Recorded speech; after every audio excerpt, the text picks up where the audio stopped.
কুরুক্ষেত্র যুদ্ধ প্রারম্ভে যুধিষ্ঠির কৃষ্ণকে বলেছিল, কৃষ্ণ একটা অনুমতি দেবে? বলো। কাল সকালে তো যুদ্ধ, 18 দিন ধরে যুদ্ধ চলবে, কে মরবে কে বাঁচবে জানি না, তাই এই যুদ্ধ প্রারম্ভে আমি তোমার কাছে অনুমতি চাইছি। আমি আমার গুরুজন বর্গের চরণধূলি মাথায় নিতে চাই। কৃষ্ণ বললেন, যুধিষ্ঠির তুমি কাদের কথা বলছো?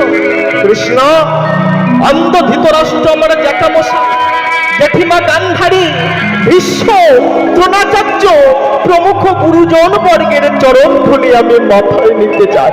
যুধিষ্ঠির, যাদের কথা তুমি বলছো তারা তোমার শত্রু। কৃষ্ণ, শত্রু হলেও যে তারা আমার গুরুজনের চরণ ধুলে বিনা কৃষ্ণ কৃপা তো হবে না। কৃষ্ণ, এইটাই হলো তৃণাদ পিঠা। যেদিন অশ্বত্থামা দ্রৌপদীর 5টা ছেলের মস্তক ছেদন করেছিল, মহাভারতে বর্ণিত সেই মর্মান্তিক ঘটনা আপনারা সবাই জানেন। অশ্বত্থামা বলেছিল, দুর্যোধন গুরু ভঙ্গ হয়ে বসে আছো, আমাকে অনুমতি দাও, এই পঞ্চ পাণ্ডবের মস্তক ছেদন করে আমি তোমার চরণে লুটিয়ে দেব। দুর্যোধনের অনুমতি পেয়ে অশ্বত্থামা গিয়েছিল পঞ্চ পাণ্ডবের মস্তক ছেদন করতে, কিন্তু ঘরের মধ্যে পঞ্চ পাণ্ডব ছিল না, ছিল দ্রৌপদীর 5টা শিশু সন্তান, তারা ঘুমিয়েছিল। অন্ধকার ঘর, অশ্বত্থামা বুঝতে পারল না দ্রৌপদী 5টা ছেলেকে পঞ্চ পাণ্ডব মনে করে সেই 5টা ছেলের মস্তক কর্তন করে নিয়ে এলো দুর্যোধনের ঘরে। দুর্যোধন,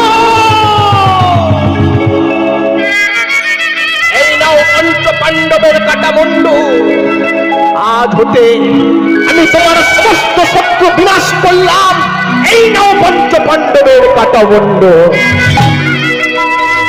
অন্ধকার ঘর, দুর্যোধন মাথাগুলো হাতে করে নিয়ে পরীক্ষা করে দিচ্ছে, যদি ভীমের মাথা হবে পাথরে মারলে পাথর ভেঙে যাবে, মাথা ভাঙবে না। তাই একটা মাথা নিয়ে যখনই পাথরে আছাড় মেরেছে, চূর্ণ বিচূর্ণ হয়ে গেল, খণ্ডে খণ্ডে বিভক্ত হয়ে গেল। চমকে উঠল দুর্যোধন, অশ্বত্থামা